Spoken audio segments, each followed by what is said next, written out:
Hey, welcome to Guitar Knobs, the guitars, gear, noise, and nonsense podcast, hosted today by these knobs. Tony Dudzik, pick guardian. Jared Brandon One pickups. Hey, it's me, Todd Novak. We are thrilled to death that you are hanging out with us on this particular show, the Guitar Knobs podcast. Oh man, this has been one heck of an episode already because, well, I'll tell you that in a second.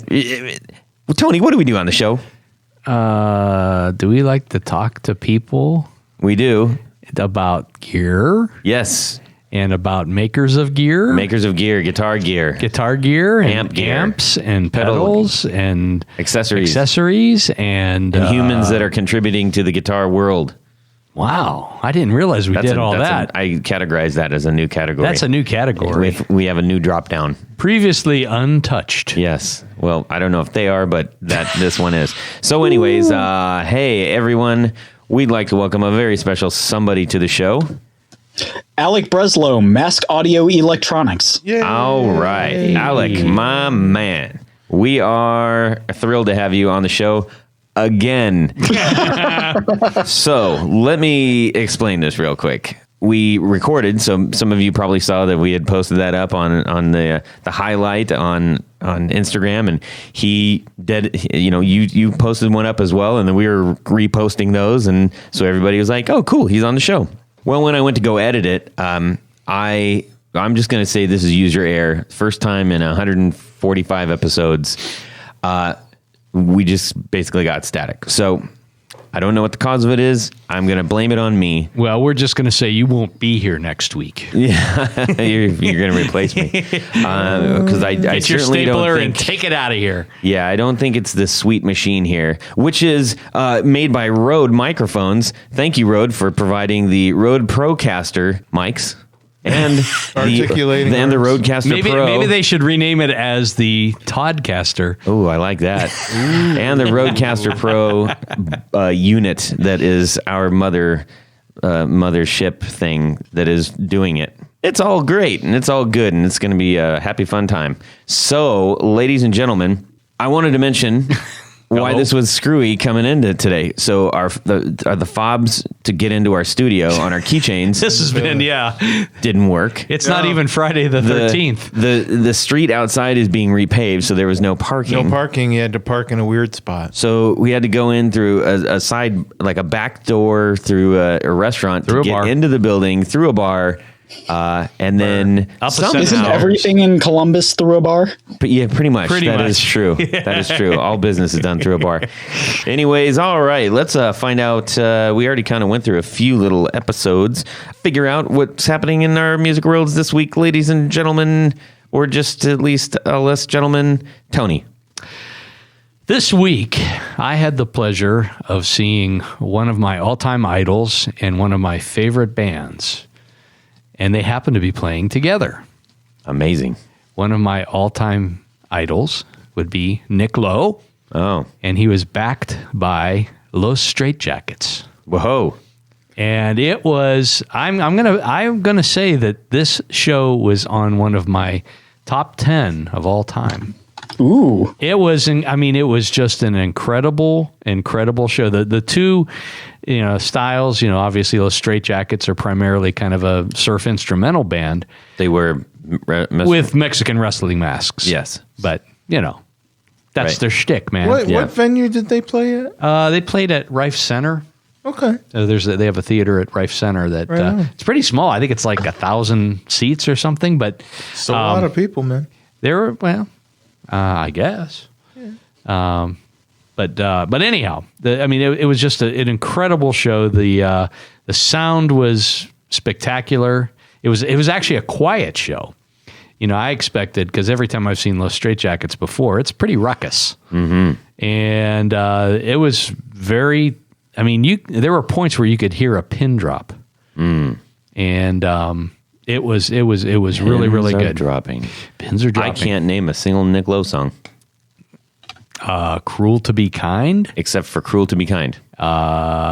Geez, there's just like There's a so boatload many. of them. They're on the He tip. wrote He wrote "What's So Funny About Peace, Love, and Understanding." That was For Elvis. Well, he recorded it first, but Elvis re-recorded it. Well, that's what I mean. Yes, He recorded it, and then Elvis took it, so Yeah. he kind of recorded it for I mean, Elvis. Nick Lowe probably has only about 20 albums or so. Sure, I'm not doubting it. He was in Rockpile for a while with Dave Edmunds and Billy Bremer, and Yeah. yeah, That's a very special part of the musical universe. It is, Okay. and he produced Elvis Costello and other acts. Yeah. But anyhow. Well, that's great. And he had a really cool guitar, and I had to do a little research to figure out what it was. He played primarily acoustic guitar. Well, actually, that's all he played that night. And it was a really super fancy Gibson SJ200 Super Jumbo.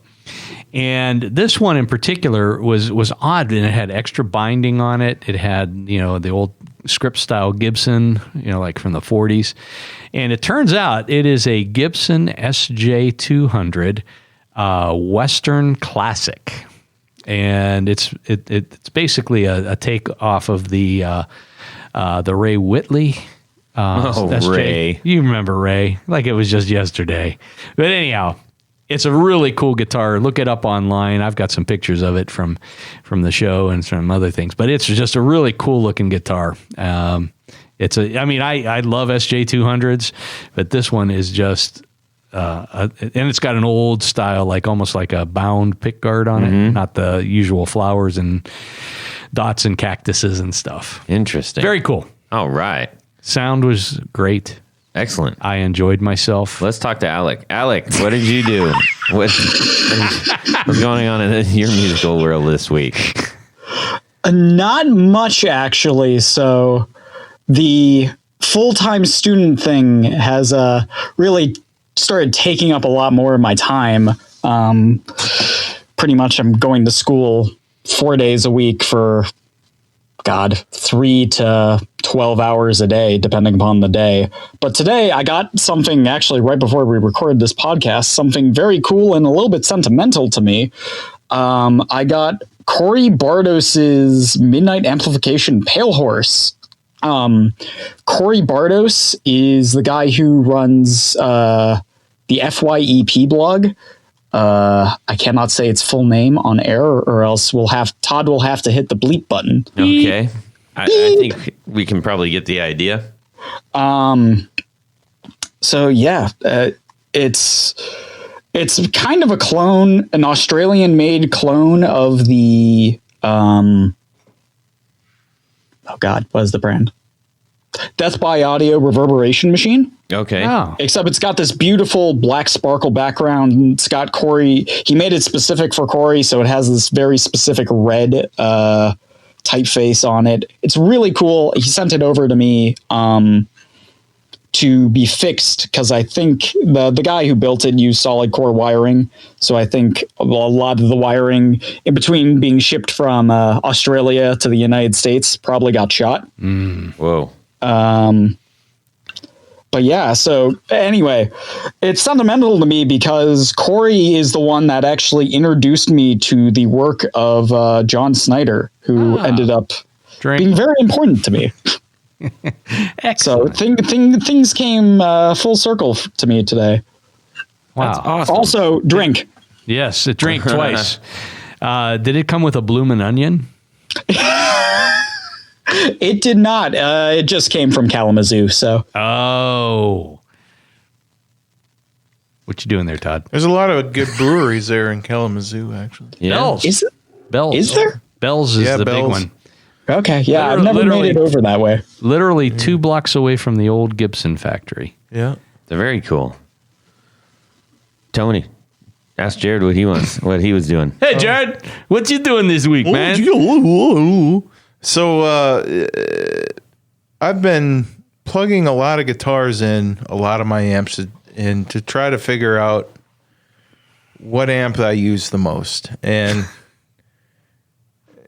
what amp sounds good, that makes all the guitars sound good, because some amps don't make, the tellies sound good or the strats sound good, so on and forth. And my Black Star HT60 combo makes every single guitar I own sound good. I don't know why. Can't explain it. But it just, all of them sound good through that amp. That must be the one good one. It rings at the fundamental frequencies of your ears. It does sound better. The speaker in it is, I don't like it. Like the speaker isn't great, so I plug it in my Marshall a 412. Yeah. Well, But the amp sounds really, I mean, I don't know. It's like built boutique-y. I think it's got some, I don't know. Anyway, it just, I can't explain why, but it just makes all the guitars sound good. And that's what I figured. I mean, I've got some really cool old vintage amps too, some old Marshalls. Got an old Fender twin reverb. But they all sound good. Now, a lot of them sound good through the reverb, but I'm going to, if I just want to plug in real quick, I just go to the Black Star. And that's what I found out this week. Well, that's cool. That's about it. I like that. Todd, how about you? Well, let's see here. I satined all my painted guitar necks. You satined them. Satined them. Yes, I was having some trouble with some sticky necks, and I just, I got a little bandana that I wipe them off with and stuff. But I was just like, man, it's not the same thing. If I play the Telly that has my satin neck, the Nashville, it glides. So I'm like, all right, I need to do this, but I didn't want to ruin anything because I tried that before, and I got a little bit too heavy with the grit, just a touch. So I checked in with my pal Chase Gullett from Chasing Vintage Guitars, and he said, hey man, this is what you need. And he showed me it's basically the same kind of pad you used to do car paint with. So it's got a pad on it, and I want to say it was like 3,000 grit. Oh, 3,000 grit. I was going to say 2,000 grit. No, I think it was 3,000 grit. Oh, I wow. could be wrong. I think you're wrong. I could be wrong. Yeah, I think I'm wrong. I think you could be Probably wrong. 2,000. 2 or 3,000. Don't quote me on the grit because I don't have it right in front of me. But anyways, 3,000 wouldn't really touch much. Probably No. 2,000. I'm thinking more like 800. I can't remember what the grit is. Doggone it. Now I sound like an idiot. What's but the that's true okay. grit? It's not the first time. Anyways, it was a very high grit. Right. Okay. On this week's Grit podcast. and I had to get it at AutoZone Wasn't 80 because grit. Home Depot doesn't sell that kind of thing. So Oh no, the max we go up to is 1,000. aha, yeah, that's right. He works at Home Depot. See, so That's it was nuts. 3,000 because That is 6,000 is nuts. basically like silk, but it still does it. It polishes it. Well, you could have just stopped at my shop and used some of my micro mesh. Yes, I might. Well, I didn't. So, But anyways, you didn't, and I'm offended, and I'm leaving right now. I know. Anyway, Do you hear his footsteps? They're walking away. So I put it on. I took some time and I got it all satined up. And the Hagstrom Viking is nice and smooth right now, which is great.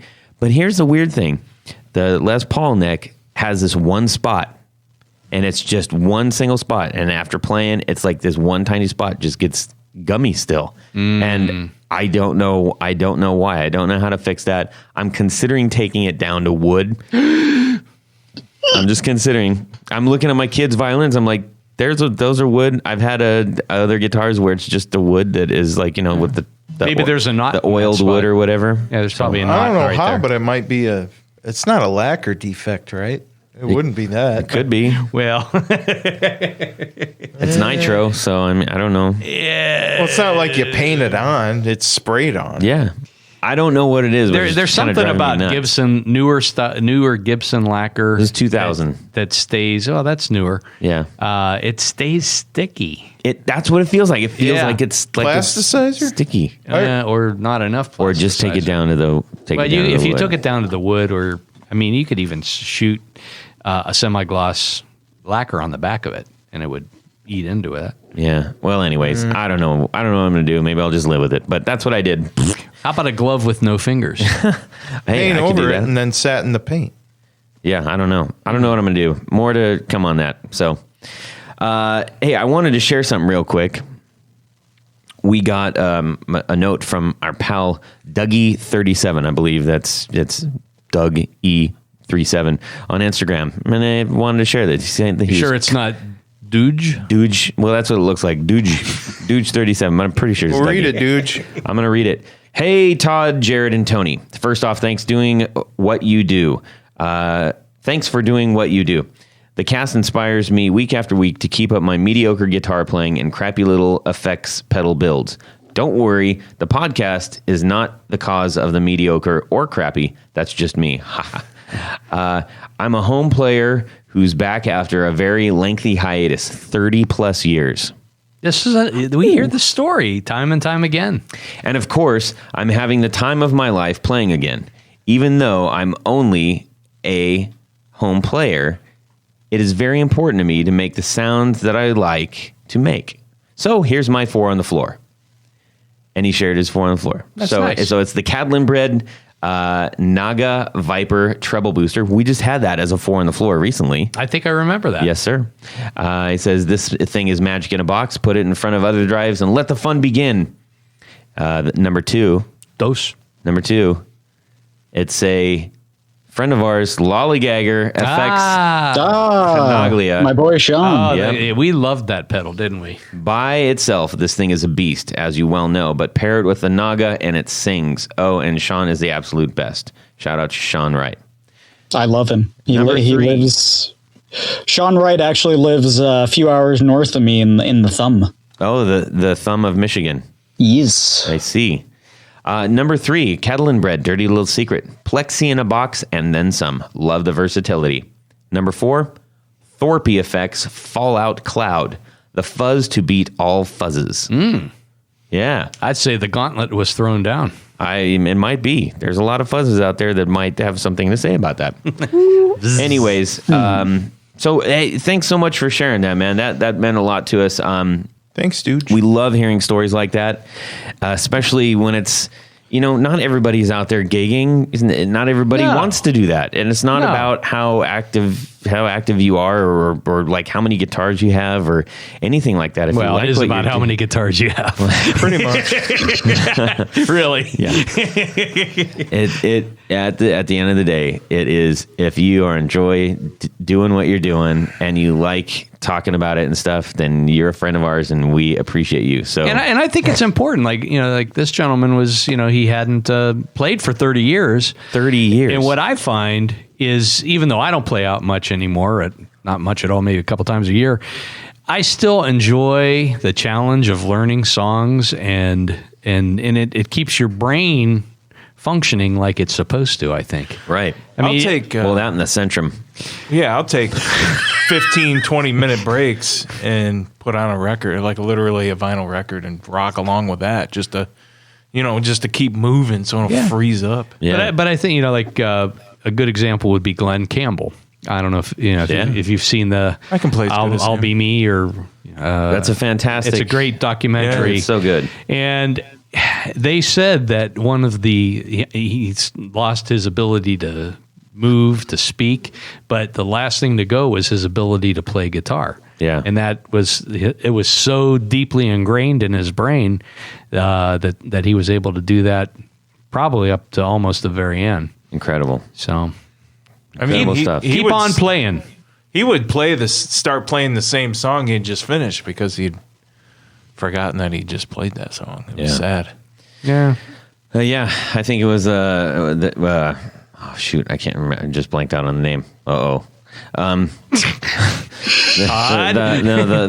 Wire, his big country song, the High Wire, Wichita Lineman. Yeah, they show a clip where he plays it and then he starts playing. He goes like, "What the heck? That was really good. Let's play it again." It's like He liked it. It's a song so nice you play it twice. Yeah. Well, anyways, we appreciate that. So make sure you send us a little note via email or direct message on Instagram. Please. Hope to hear from you. All right. We have some awesomeness to do right now. 1, 2, 3. 4 on the floor. Alec from Mask Audio Effects. Give us your 4 on the floor. All right, so I'll make the same joke that I did last time. My initial thought was I want to make an all EAE board, but involved a pedal that isn't out yet, Hypersleep. So I decided to go a more conventional route. So we'll start off with an EAE pedal, the Mew Blaster. Mew. I don't think, no, it isn't made anymore. It was one of John's early pedals. It's just the loudest boost on the face of the planet. It's really meant for, I run 2 trainer combo amps. Yay. We love our trainers. Yep. Oh, they're so good. Train us well. I want a trainer combo. You do it. I mean, we live in the Midwest. You can find them for pretty cheap. Yeah, they're super cheap. I haven't found one. Well, Anyways, Just look harder. okay. Anyway, so I run single channel amps, and this thing, it does have a little bit of grit to it, but it's mainly just louder than anything else, and it just slams the front end of the amp, effectively becoming a second channel. Mine's one of the older ones with a big red rotary knob, which I enjoy a lot.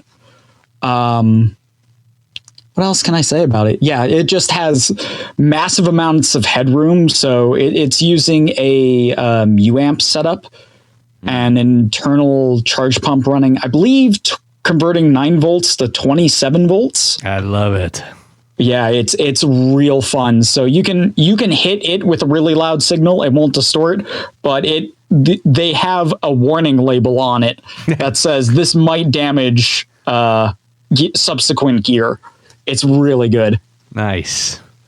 Awesome. What trainer combos are you using? I'm using TS20s, which is very similar to the TS15s, except this one has super tasty spring reverb. So you're using the solid states. Yes, I'm a big fan of solid state. There, you said it. Yeah. I do. I love them. My dream amp right now is a Sun's Beta Lead. Yeah. Okay. Oh yeah, those things are super fun, and they just sound good. Well, I think if you're using a lot of pedals and things, sometimes the solid state amps do work a little bit better, I think. It depends upon how they're designed, really. Yeah, I'm a little more old school, so solid state is almost a dirty word in my vocabulary. But I've grown to appreciate some of the things that were done, especially some of the early ones and things from the 70s. Like PV. Like Old PVs. Oh yeah, old PVs. Some of the like old Tolex customs. Oh yeah, the kind of puffy ones. Yes. Yeah, those are real good. Technically, tuck and roll. There are some amazing ones of those. I just saw a stack on Craigslist. It was gold, glitter, tuck and roll. Yep. Full, like the tall stack. I just wanted it because it looked cool. But it was dirt cheap. I think it was $600 for the whole thing, the head and the cab. Well, you take all the guts out of it, and then you put your favorite amp in one of the cabs. That's kind of defeats the purpose there, Jerry. Yeah, but it'll look cool. Yeah, but it's gold sparkle. I mean, get out of here. I've got an old 215 cabinet but it's black tuck and roll, and we have that over at a practice space, and it was a great cabinet. I put new speakers in it. It sounds great. Awesome. 215? Yeah, it was a 215. Wow, that's got to move some air. Custom bass cabinet. Fender made those too, with JBL 15s for their Showman amps. Yeah. Ooh, I didn't know that. Yeah, Showman. 215 JBLs. Yeah, they blow your eardrums out, man. 215, 315, whatever it takes. Yeah. Okay, cool, man. So what's next? Up next would be the old Digitech PDS 1700 Chorus Flanger. I don't know if there's enough room on the mouthful. website to put. I have that one at home. Yeah, that's do a great you? amp. Yeah, You're like one of the few people I've ever heard that actually owns one. Yep. Interesting. Yeah, it's very early digital chorus flanger. Yep. So it was really taking advantage of what they could do, and you can actually, unlike a lot of analog pedals, you can actually adjust the delay time of the chorusing and the flanging independently, getting some So it's like two pedals in one. It's you can actually switch between. It's you got a bypass and a button switch between chorusing and flanging. Yep. Yeah, and you can. It just the chorus sounds like how chorus should sound to me. Yeah. It's almost like a little bit of a slapback with some motion. Awesome. Oh yeah, it's super good. And then I got mine's from my buddy Dan at ADD Pedals. What he does is he goes in and rips out the guts and turns some of the trim pots on the outside, so you can actually adjust the master clock control and just turn it into the most lo-fi delay you've ever heard. That's pretty cool. Oh yeah, it's super fun. It's a pretty easy mod to do.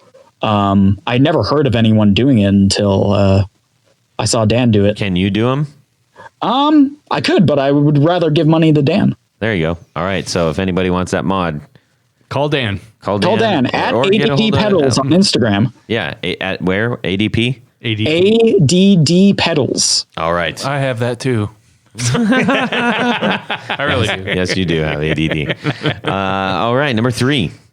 Number 3 is going to be a little bit more normal. The Old Blood Noise Endeavors Dweller. It is. It's a hard pedal to describe. The Old Blood calls it a phase repeater. So I actually got to talk to Dan Pihacek of Old Blood Noise, who does a lot of the digital design for their pedals about it. He was nice enough to take time over his Thanksgiving vacation to sit down with me for 4 hours and just talk all the business, gear, everything. It was really one of the best experiences I've had in pedals. That's cool. Is he up in the Michigan way or no? So his family is from out here, and his now wife, now fiance's family. That's kind of backwards, but anyways, let's get married and then I'm remembering things in the wrong order. I do that a lot. His now fiance's family still lives up here, but yeah, they live out there in Oklahoma. Oh, awesome. And just in case we mentioned it and you forgot, or we didn't mention it, you're calling from Michigan. Yes, I'm calling from Clinton Township, Michigan, about 40 minutes outside of Detroit. Gotcha. Okay, now we got a beat on it. Yes. Oh, yes. Come okay, find so me. Tell us a little bit about this here pedal there, buddy.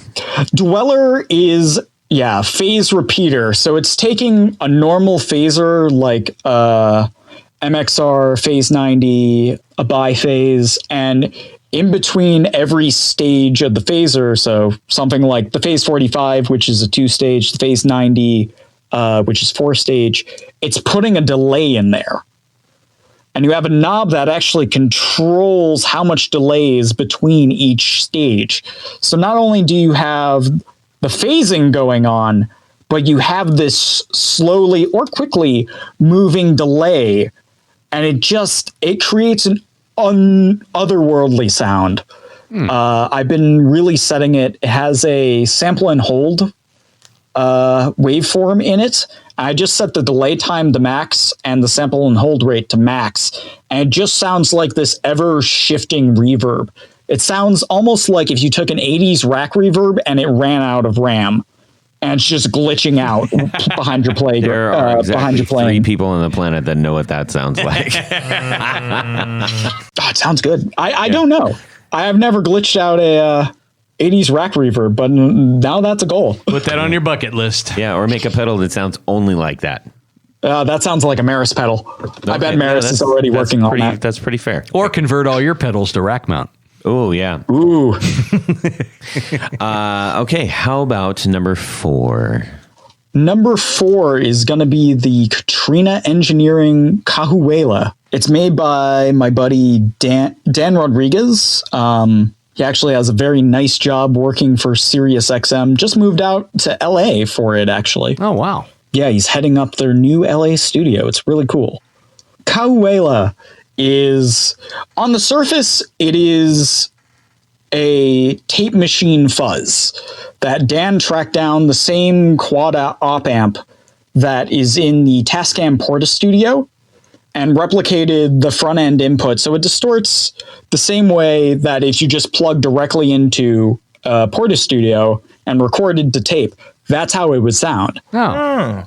But then he just took it to other extremes. And as you crank up the gain knob, which is labeled flare, by the way,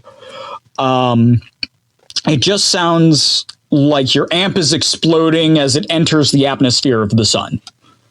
It is Wow. the most saturated pedal I have ever played, and I've made quite a few saturated pedals. Yes. And it sounds like your amp is dying. Wow.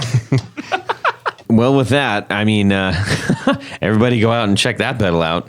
Oh, absolutely. Go give Dave some love. That's great. All right, man. Well, we're going to check that. I'm not familiar with the coil. I can't pronounce it either. Yeah, but I bet he's going to message me when this goes up. He's like, you pronounced it wrong. Yeah. Oops. Some friend you are. Well, hey, thanks for sharing that. We have got to talk to you about, why you're on the show. You're making some cool pedals out there, and you already, I think, it seems as though a lot of people there's several rings of builders that we're finding that it's like little clicks and sub clicks of builder friends, and they're referencing each other constantly. You've come up a couple times, so we want to share what you're all about with our lovely audience out there. There they all are. Yeah. Where? So, Alec, you're super into electronics. Yeah, that's the say. How about this? I originally went into electrical engineering because I thought they would teach me how pedals worked. Oh, how naive I was. Yeah. Well, the reason I say that is because we get quite a lot of people on here that are like, I had no knowledge of electronics. I'm not like really into electronics, but I like to build pedals. But there are also folks like John or yourself or Sean Wright and Mike Trombley. They have those people and several others that we've interviewed that are like really deep into the electronics aspect of things. So how did you fall into that? Being broke. Okay. Well, like many people, I don't know. My first experience was I opened up my first pedal, which was an Electro Harmonix double muff. And I remember staring into this thing and being like, man, this is so cool. And it's a very simple circuit. I remember also a very formative experience. My dad looking over my shoulder and looking into it and being like, how much did you pay for that? That's like 10 cents worth of components. Immediately. But yeah, I've always been the kid that takes things apart. And so when I started my college experience, I was in electrical engineering. I never got quite far enough in electrical engineering to get the circuits won. Physics just never quite clicked with me, and that was always a prerequisite for it. So I switched to IT, and then I made a concerted effort that summer to like sit down and learned how pedals worked. Not just audio circuits, but pedals. I wanted to know. So I just sat down with a breadboard and the art of electronics and just went at it until it basically I could rattle it off. Mm-hmm. Now, for those who aren't familiar with the breadboard, we have new listeners all the time who are just getting into this. Can you briefly describe what a breadboard is? Yeah, breadboard is it's a little board with a lot of tiny slots that you can just insert electronics into and make temporary circuits. So you can insert all the components together. The board has rows and columns that are linked all together. So you can build up a circuit and test things out without having to bust out a soldering iron. So if you're sitting there and you're like, I wonder how this capacitor sounds versus this capacitor. You could just sit there for 15 minutes pulling out capacitors rather than having to unsolder it every time. If you like playing with Legos, you might like playing with the breadboard. That's correct. Oh, absolutely. Yeah, it's sort of as like long as you don't Legos mind for little wires. leads sticking out of your carpet. Yeah, true. 30 true. years ago, Radio Shack would sell those projects, like those weather projects or all that crap, and you could actually, and basically they were breadboards, and you can make all sorts of different circuitry and whatnot. Yeah. Does anybody know why they call them breadboards? Because you can cut a piece of bread on it? Yeah, I think you put bread on them after you're done with the circuit, and Okay. you put a little butter, Thanks. maybe some That's jelly. Pretty much what everybody expected you to say. Breadboard? Because you got to make your bread with it later on? That's probably it, actually. Alec, do you know why? No, I don't. I don't either. I'm not just trying to play smart guy here. I really don't know. So, Oh, you hey, are always trying to play smart. hit guy. us Tony's up going on to look the- that up while Look it up. he's going to use the internet machine and see if we can figure that one out, so we don't look like complete idiots here. No, we already are. We yeah. don't know what it is. We're fools. Fools. So now you have, so you've got this thirst for electronics and building and like wanting to make things work. That obviously slams right up against music because you went in specifically trying to design pedals. Where were you at in your music life when these two things collided? Well, the start of Mask Audio. So 2015 was a really bad year for me. I had a really bad breakup that led into a whole bunch of other things. And I came out of it kind of wanting to do something. And I was on Tumblr at the time. Uh-oh. And this guy, Schrodinger's delay pedal kept coming up. And eventually I saw him use this program called Eagle, which is a circuit PCB design program. And eventually that came out to be the longsword, and Schrodinger's delay pedal is John Snyder. Right. Drank. And so that was really an inspiring experience because I never thought, oh, he just made his own unique circuit from nothing. And eventually, when he moved from Connecticut back up to Boston, I bought one of those original 15, and that is still to this day probably the pedal I use the most. Wow, that's cool. Oh yeah, it's a super cool one. I had it acid etched by dropping acid pedal etching because the originals actually had a Sharpied on longsword. That's it's awesome. Oh yeah, you can still find a couple examples of them if you check Reverb. But that was really inspiring. And one day I just asked him, like, okay, how do you get started with this? And he's like, I just sat down with Eagle and kind of sucked until I didn't. And he gave me actually a list of rules I still give to people to this day of like, hey, if you're working on two different sides of the board, your traces should cross at 90 degrees because of coupling capacitance and all sorts of other actually very nice tips now that I look back upon it. The thing that you just said sounds very impressive. I'm sure it's awesome. It's actually not coupling. You don't want more coupling capacitance because that will suck your tone. Yes. Oh, nobody wants that. No one wants sucky tone. No. That's why you got to route your boards nice. That's true. So yeah, I spent pretty much a year just doing boards for myself. And then in February of 2016, I had a week at my day job. It was really slow at the day job. And I don't know how I figured it out, but I figured out that I spent more time working on circuit boards than I did working my job. Oh, wow. And at that point, I'm like, I'm spending too much time on this. I need to figure out some way for it to make money, or else what am I doing? Right. So I set myself a hard deadline and registered my domain, maskaudioelectronics.com. How did you come upon that name? It actually, so if you open up any of my pedals, there's a little doodle with a triangle and a square and 3 lines. And that actually, I've been doodling that since I was 6 or 7. And it's literally a drawing, this malformed, who's the guy with the clocks? The guy with the clocks? Yeah, the Milton clocks. Oh, Dolly. Oh, Dolly. Dolly. It's almost this, like if you took a theater mask and then dollied it out. So everybody else knows. Sorry, go ahead.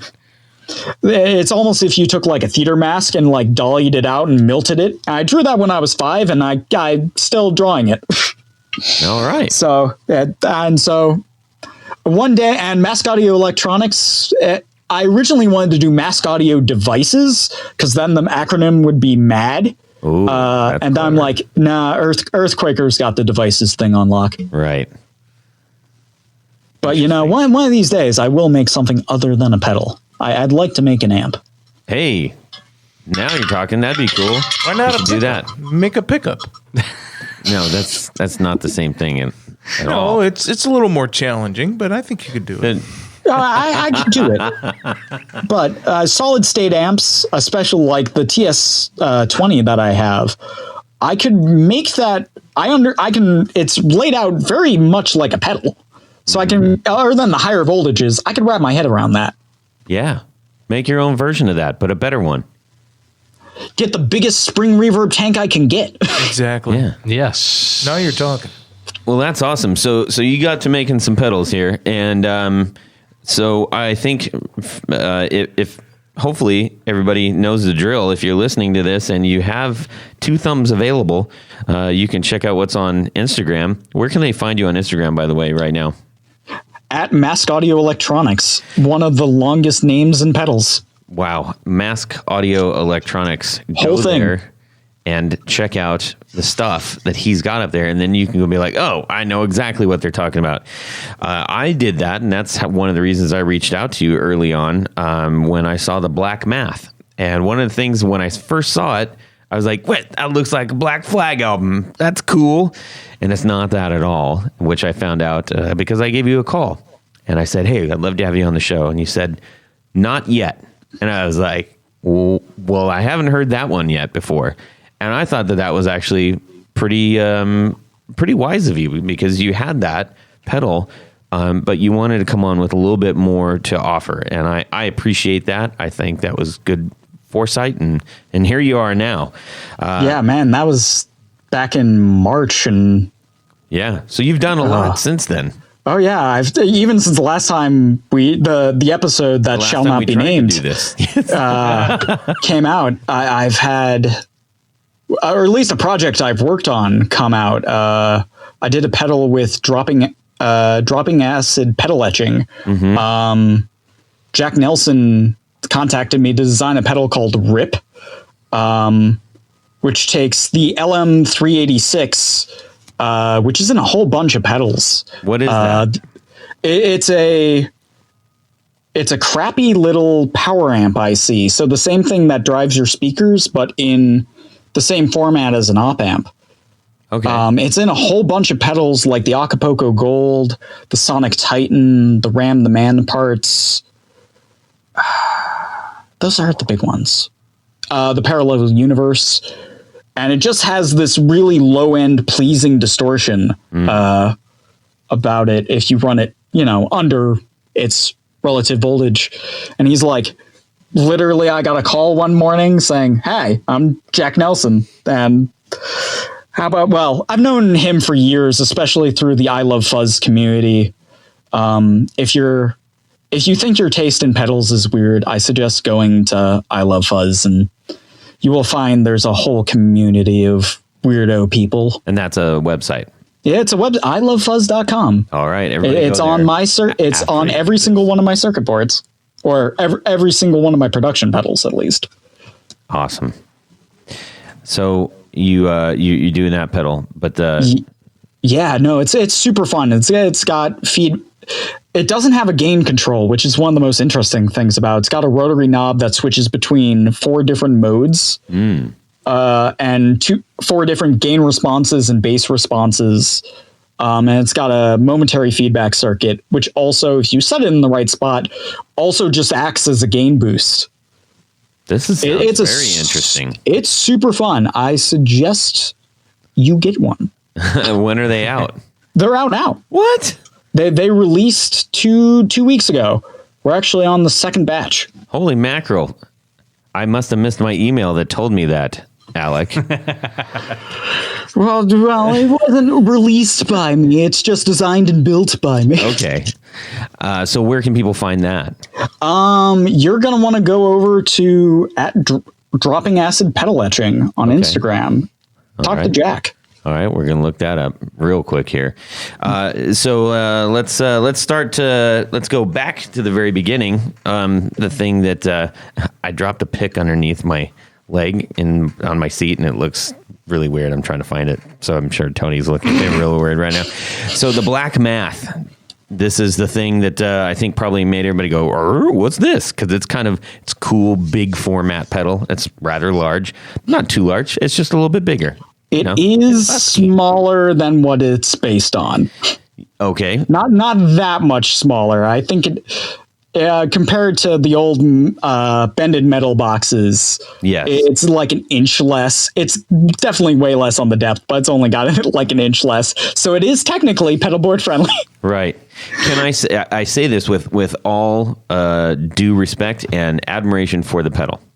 It is one of those that you didn't sit there and go like, how can I make the coolest looking, prettiest, most designy? It looks like it was designed kind of by an electronics nerd. So it has like a cool, ugly factor to it. I say that with the most positivity possible. Yeah. So I always feel bad. Mean, right? Oh yeah. I feel bad for my graphic designer, Lissa Yacabello at Yaka Art on Instagram. I always feel bad for her because we've known each other for over a decade. So she's really good at taking my scribbles and turning it into something real. Uh-huh. And for Black Math, I wanted it to look similar to the NYC reissue Big Muff, but enough that the extremely litigious Electro Harmonics would not come after me. Right. So I like that kind of industrial, looks kind of like brutalist. Yes, absolutely. Primitive. No, brutal.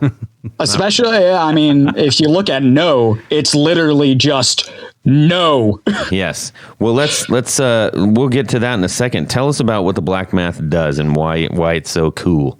I mean, it's so cool because it's so big. It's got room for tone fairies. No, I'm a big fan of the White Stripes, and so the guitarist in that band uses the first NYC reissue after Electro Harmonics moved back from Russia. And that's a very specific laid out circuit. It's very different than most other Big Muffs. It was actually designed by Fran Blanche of Frantone, which I didn't know until I started working on this. Mm-hmm. Super cool. So it's very high gain, but has a very different diode. I keep saying very different. Ugh. It has a different diode set and a very different tone control than most other Big Muffs. And especially the diodes. The diodes is the magic, because if, like the guitarist and the White Stripes, you run a very loud boost at the front of your rig, it just compresses in this amazing way. If you like crank up the boost all the way, it just cuts out with very hard pick attack. Mm-hmm. And so White Stripes Under Great Northern Lights is one of my favorite records, and I wanted to get the sound of that record, and Black Math is my attempt at it. I see.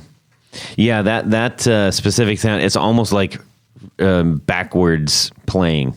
Like the harder you play, the more it resists being played. Yeah, that's a good way to describe it. Thank you. It's also a frustrating thing to try to play when it's doing that. I think some people are kind of natural at it, but that always throws me off if I have something that's clipping like really, really, really hard. Yeah, it's like, I don't know. I've watched enough live videos that It's definitely his pick attack. He plays with a lot of upstrokes. And so if you just play a little bit lighter with downstrokes, it won't do that. But if you just really dig in, and especially if you play with just a flurry of upstrokes, you'll get that effect. Yeah. Interesting. Woo-wee. So let's see, that will make an awful lot of noise. That's for guaranteed, for sure. Oh yeah, I like that I designed it for the white stripe sound, but the people it's found the most traction with is doomers, because there's no frequency limiting throughout the whole. The only thing that's like doing any frequency limiting is the tone stack. But it just lets all the bass through. And I've noticed a lot of bass guys really like the Black Math. I think that's why Matt has it still. Gotcha. Matt from Electro-Foods. Right. Yeah, they make some pretty noisy pedals there, too. They make some very noisy pedals. Yeah. Hey, if you haven't heard the Electro-Foods episode, check it out on our website, theguitarknobs.com. Oh yeah, little plug there. So the other ones that we had a hold of were the yes and the no. Tell us about the yes. Well, I rather start with no because that's the one that's out. Start with the no. No. So when I was the first pedal I ever saw was a Devi Ever Truly Beautiful Disaster, which is this freakish unit with an external feedback loop and like an optical resistor on it.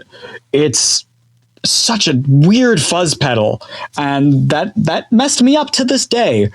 And so I've always had a soft spot for those Devi Ever Tim Esconbedo, who it's a very famous Circuit Scraps website.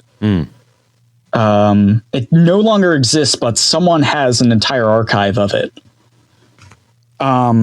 That's modern style of fuzz where it's just louder than anything else, and it just distorts itself in ways that's hard to describe. And so no was my quest to bring that back to the market, because no Devi Ever was my first boutique pedal.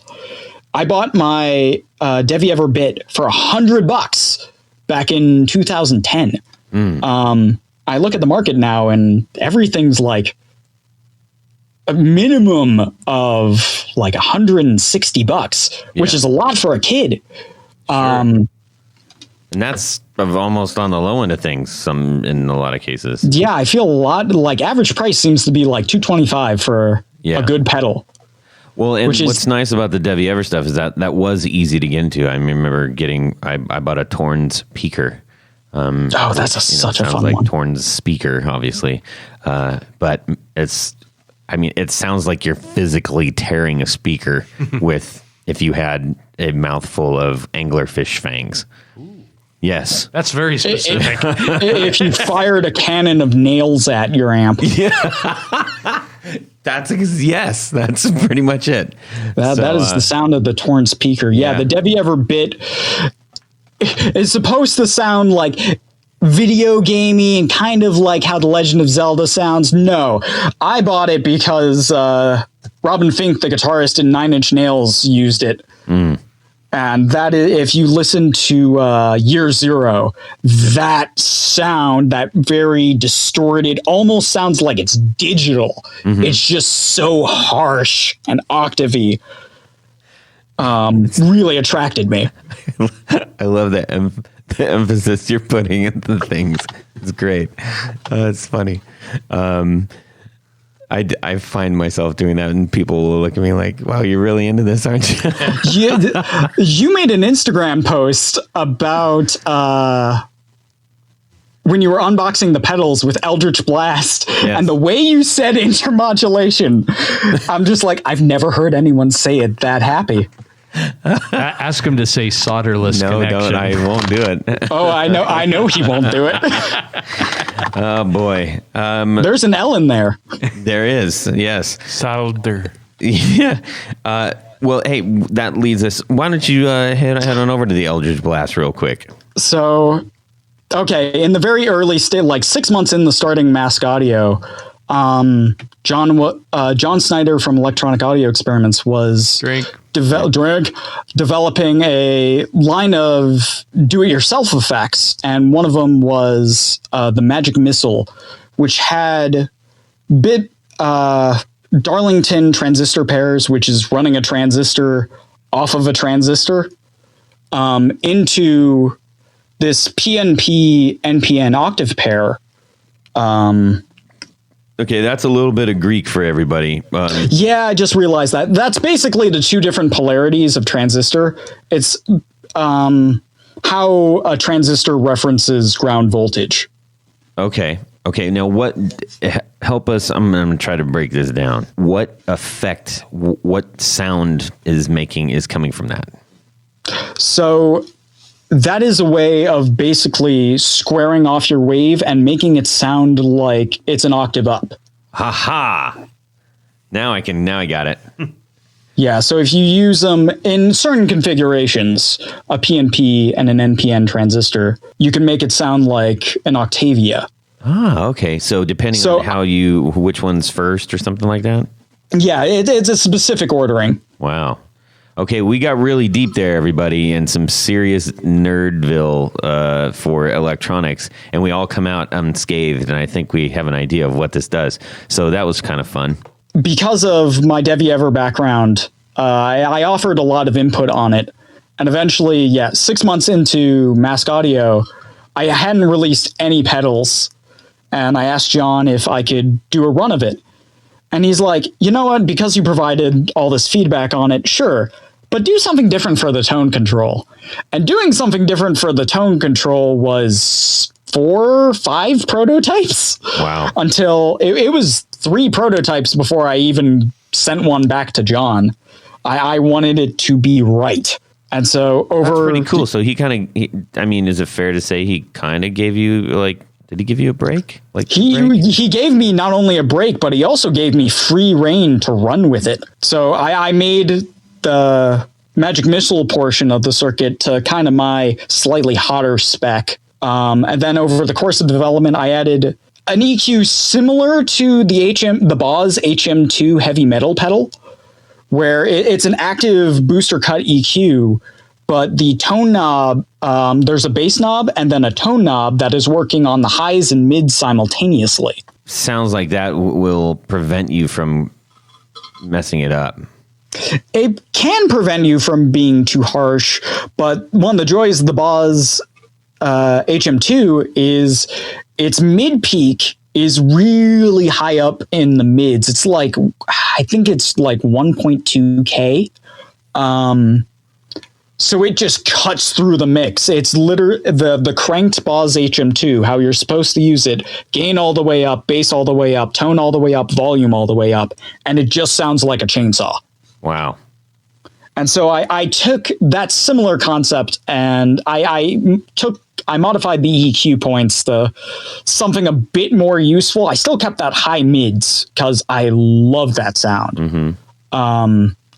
And then I added the 2 different toggle switches to adjust the response of the whole unit. Something you mentioned about the mids and the high mids and cutting through the mix. It's worth mentioning some of these pedals that do like super noise or super like heavy duty lo-fi and things that may not sound quote unquote pleasant by themselves, or even with your normal pedal rig that you're putting in. Some of them are specifically designed to be used in live situations. So when you plug it in, you're like, this doesn't sound too awesome by myself in my house with my amp, and I'm not getting the full range of dynamic tone. That's because when you do get in a live situation and you have your bass player and your drummer and your vocalist, that is the thing that will cut through everything. So I say that because there have been a handful of pedals that I've gotten, in the past where I've said, I plugged in, I'm like, man, this is kind of disappointing. It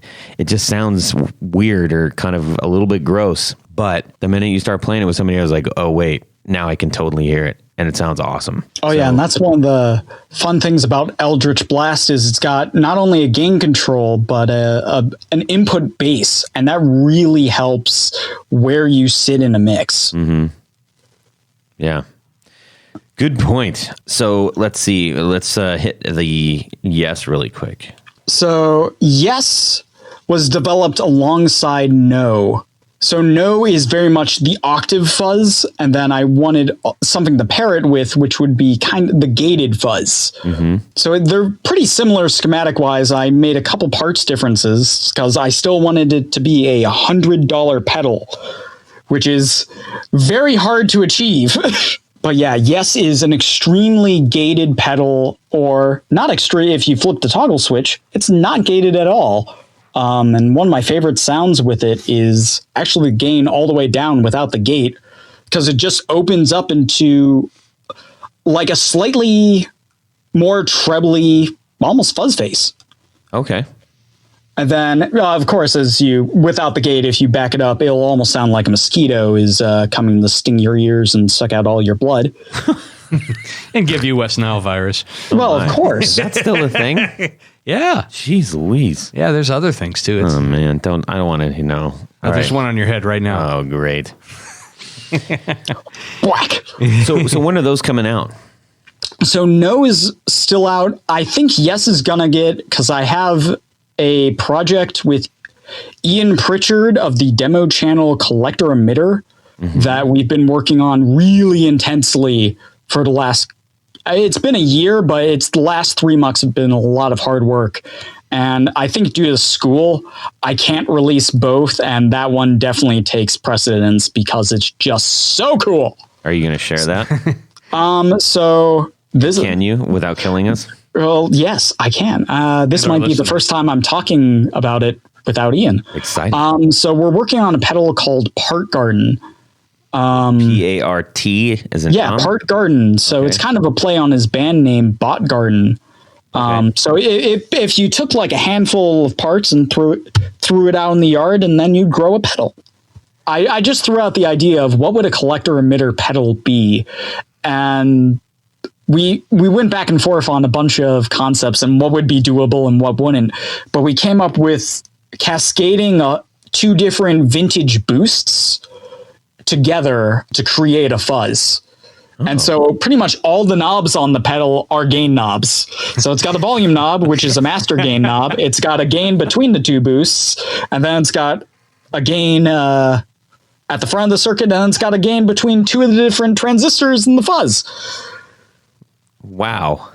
That's a lot of gain. Yeah. It's a lot of, it's very controllable because Ian was always about, it needs to have clarity because he plays in alternate tunings and uses complex voicings. So even though it's very distorted, you still need to be able to pull out all the individual notes. And that was the hardest part. Wow. That, and the first thing we went with was 2 harmonic percolators cascading, and that is enough to pick up every AM radio station in the country. Be cool. Yeah, it's when cranked up, it sounded amazing, but the moment you stopped playing, it was all AM radio interference. Sounds like Spinal Tap. Yes, absolutely. That was the exact phrasing we made. If there's a chance to rename this pedal before it comes out, I have a suggestion. Yes. That's taken. But I have another suggestion. Again. Okay? Go with me. I am working on a Go maybe. with me. AGAIN. So it's be like a game. A game. Yeah. No? That's a text joke. No. Doesn't work. Yeah. You got to see that one. Write it out. Everybody who's listening, just write it out on paper and then go like, "Hey, Todd, that was pretty good, man." Yeah, they won't be saying that.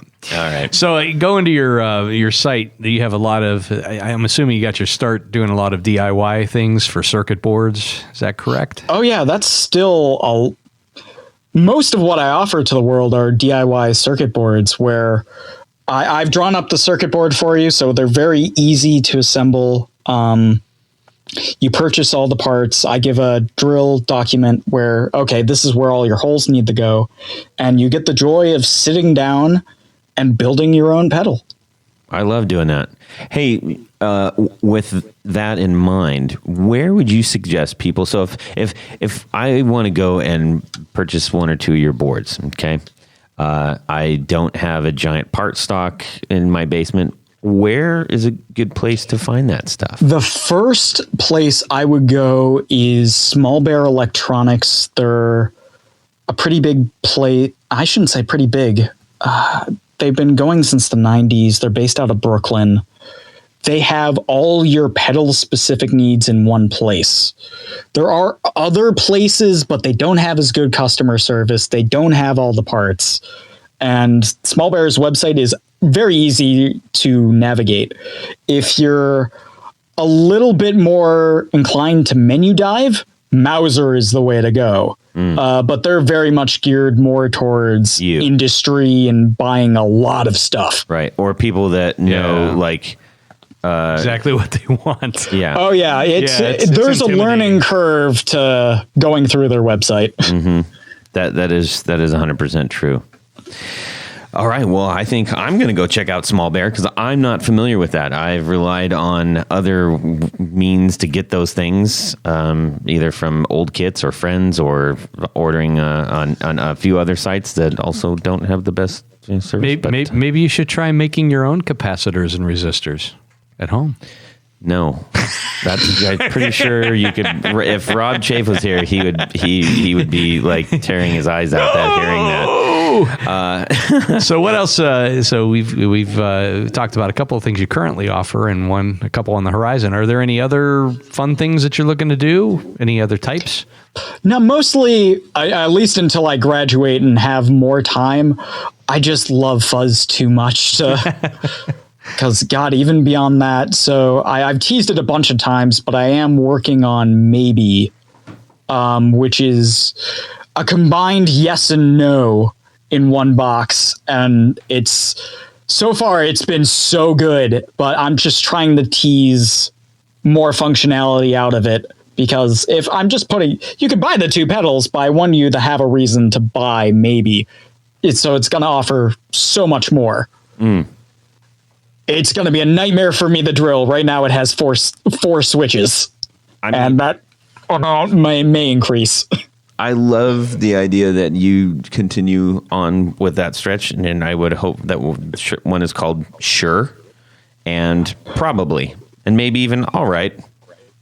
I have thought about doing an All Right. All Right, the hung jury, which is like 4 or 5 yeses in 4 or 5 no's in a row and 1 yes. Oh boy. Yeah, that's super nerdy. Oh man. I also have been working on a No Means No, which is an expanded version of No that I plan on doing a charity thing for. Oh, that's cool.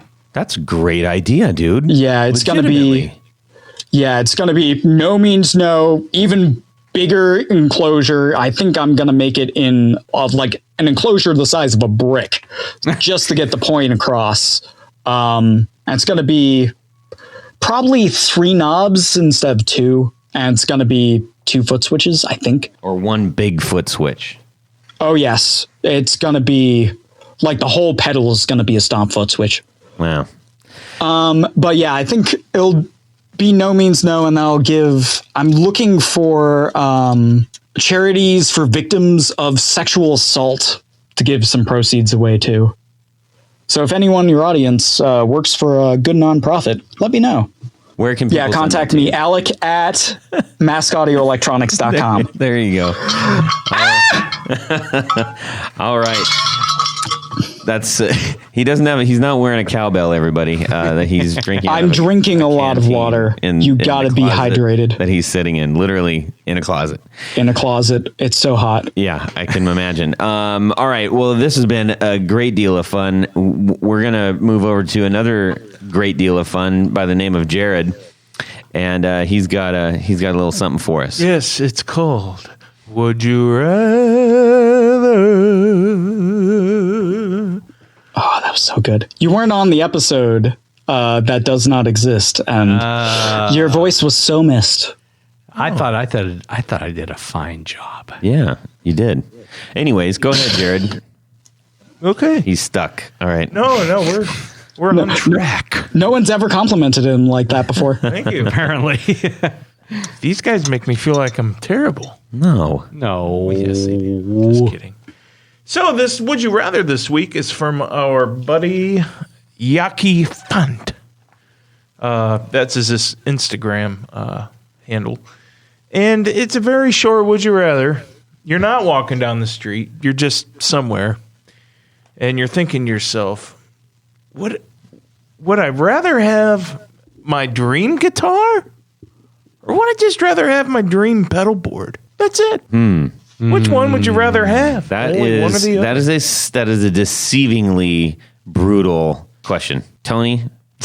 That's not difficult for me. Okay. I want my own dream pedal board. I'm not buying that. No, I'm going with the dream guitar. Okay. Yep. What is a green? What is it? Oh my! Well, I've already gotten enough of my dream guitars. I know. Actually, I want to get that Nick Lowe, the SJ. should make it. SJ 200. No, I can't make an acoustic guitar. Yeah. It's SJ 200 Western Classic. Okay. All right. That's what you would choose? I would choose that over a dream pedal board. Okay. All right. Or should I say a nightmare pedal board? Oh, all right. Oh. Jared, how about yourself? That Mutron biphaser is my dream pedal board accessory. So I pretty much have my it's your dream board. But you can have the whole board. You want the whole Mutron collection? Nah, I think I have what I want out of that collection. I already have all my dream pedals. All right. But So- I'm done with So pedals, I guess you're going with I your would just dream amp. rather, I'd rather have my dream guitar. All right. And what would that be? I think I already have that too. Oh, jeez. I have it's a 62 Gibson SG with the ebony block tailpiece for the vibrato. That's my dream. What's your other dream guitar? Okay. I Yeah, think it has to be something you don't have. I believe it has two necks. That I want? Oh, yeah, that's right. I would like to have a Gibson Custom Shop EDS 1275 Jimmy Page signature series. You'll shoot your eye out, kid. All right. Two necks. You can only play one at a time. Do you know how many tuners are on that son of a 18 tuners. Jeez Louise. That's a lot of tuners. That's ridiculous. That's 18 strings. That's a lot of strings. Yeah, It's like 3 sets of strings. It's like 4 pickups. It is. it is. And let's see, Alec, how about yourself? Oh, I would never. My dream pedal board changes daily. I would never be able to settle down like that. Plus, my dream guitar is a Travis Bean, which are, I think they're going upwards of $3,000 now. So definitely that. There you go. The big old T on the headstock. That's right. Absolutely. Sustained for days. You'll have one someday. Lots I know it. of aluminum. Electrical guitar company who has picked up the Travis Bean actually is making new production Travis Bean Licensed guitars. that, hasn't he? Yes, he The has. Bean family, right? Yes, from his widow. But he is doing some fantastic stuff. Oh, that's cool. It's nice that they resurrected that. Man. Todd, how about you? Dream guitar, dream pedal board. I can't nail down any of those. I truly, I don't think I can. On any given moment, I'm thinking about another one. So I think I'd have to say. How about a dream car? I think I'd have to say dream pedal board because I could use it with any guitar. And just about any guitar, and I could make it work. And I really like pedals. I really love guitars, but it's hard to nail down like, yes, I want one. I don't know that I have my dream guitar yet. I don't know that I know what that is yet, to be perfectly honest. I like a lot, but I don't know that there's the one out there yet. I hope How many pedals would be on your dream pedal board? well, not a ridiculous amount because it wouldn't be just to have them for sake. So I would want it to be like, it makes a sound. I'm kind of close on my dream pedal board actually, but I would want another one that makes a completely different sound. So that's what I'm going with, and it would have like a custom board and a custom case and the whole 9 yards, and of course, and proper cabling and the all the bells and whistles. So I'm going to do that. That's what I'm going with. Tell you what, yes, but it would only be filled with. So this is where my dream part would come in. I would only have pedals that were single one-offs, not single one-off circuit designs, just single one-off, a custom builder, a custom graphic or something specifically for me. Whoa. Yes. They'd all be black and gold. Well, no, I'm not going to go that far. But it would be your black and gold customs. I know, Come on. I know, but it would definitely be builder's choice. I would want if they were going to do one specifically for me, what would that be? That's probably what I would choose, something like that. Anyways. And who knows? Maybe tonight when I'm dreaming, I'll wake up and I'll be like, I know what my dream guitar is now. So if I'm lucky, someday, you gotta have goals and hopes and wishes and desires. And I desire that we start wrapping this one up here. So Tony, what can help us out here? Would you like me to do something? Yes, I'd like you to Read off some names? Yes. That's Very important names. Yes. The executive producers. That's is that correct. To which you refer? Okay, so at this point in the show, we like to thank a special group of people. Those would be our executive producers. That's right. And I'm sure there's at least one person out there saying, what is this executive producer and how can I become one? It's easy. Just go over to patreon.com/the guitar knobs. And once there, you will find several levels in which you can participate. Mm-hmm. Each level comes with a mad flurry of fun prizes and thank yous and that sort of thing. Keychains. Barefoot button, keychains, stickers, picks, T-shirts. There's all kinds of stuff there. Yes, sir. I'm going to let those folks go out there and look. Yes. And just see. That's right. But the one level, in addition to all that great stuff, at the executive producer level, they get something else very special. Yes, they do. What is that, Jared? Well, you get to have your name read on the thing. I'm going to say one more thing that everybody who is a Patreon gets in addition to that. We are doing a whole lot more in the way of giveaways. I have several things that we will be giving away in the next couple of weeks. Wow. And maybe even by the time you hear this, some things might have already been given away, but that is going to be something else that we're going to be pushing on quite a bit. So what you're saying is it makes sense to become a patron. You get a lot of stuff from helping us out. So we appreciate that. Yeah. Go ahead. Do it. All righty.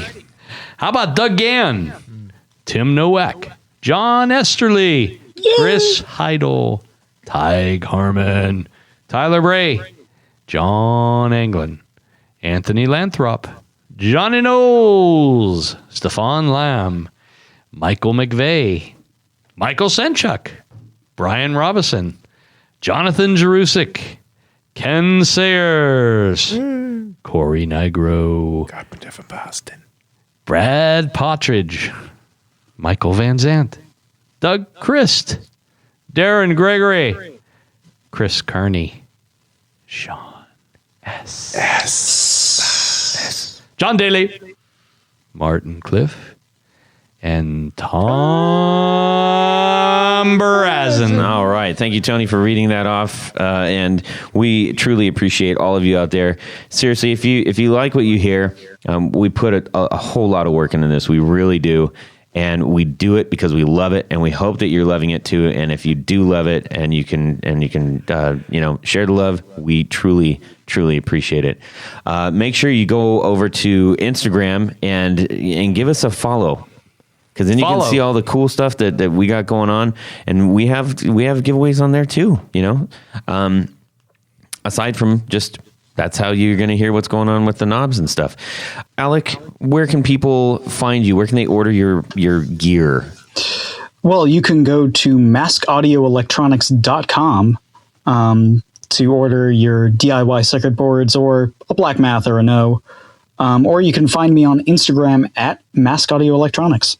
Correct. And if you had any other questions about the other pedals that he mentioned and you didn't happen to have a dry erase board while you were driving, hit him up and find out how to get a hold of those pedals as well. Tony. Yes. Where can people find you? Well, let's just say you need a special pickguard. You're changing out pickups. You were just tired of that old black or white pickguard. You want something boring, snazzy. Yeah. Go over to pickguardian.com. Check out some of the things that I have to offer. If there's something special, just get in touch with me via email. Go over to Instagram for some updates on some fun projects that I've been working on and some oddball things. And that's at Pickguardian and the number 1. Perfect. Jared. Hello. If you have broken pickups or you need new pickups or you want new shiny pickups or anything of the sort, BrandonWildPickups.com. Visit the website. Also on Instagram, I've got some cool one-offy type of gold foily weird mesh things that I'm doing. So weird mesh things. So have a look-see on Instagram, Brandon Wild Pickups. Right. And aside from all the weird stuff that you just mentioned, you make some really great pickups that sound fantastic. P90s, singles, humbuckers. If you want new pickups, you want them to sound awesome, check them out. Please. You can hit me up at todd@theguitarknobs.com. And you can also DM me on Instagram. Love to get your messages. Love to get your thoughts. Send us your would you rathers, for Pete's sakes. They're super fun when we get those from people just like we read today. We'll read yours if it's appropriate. And I'll sing real nice for you. Yeah. Alec, thanks so much for doing this again. Oh, thank you for squeezing me in. Yeah, man, it was great. We appreciate the fact that you took double the time to share your story with our audience, whom we are saying goodnight to right now. Have a great Guitar Week and subscribe. I got cake in the car. I just remembered I put that cake in the car before I came up to the studio. Oh, wait, was that recording? Oh, crap. Them be some good pedals. Into the breach. I have that too.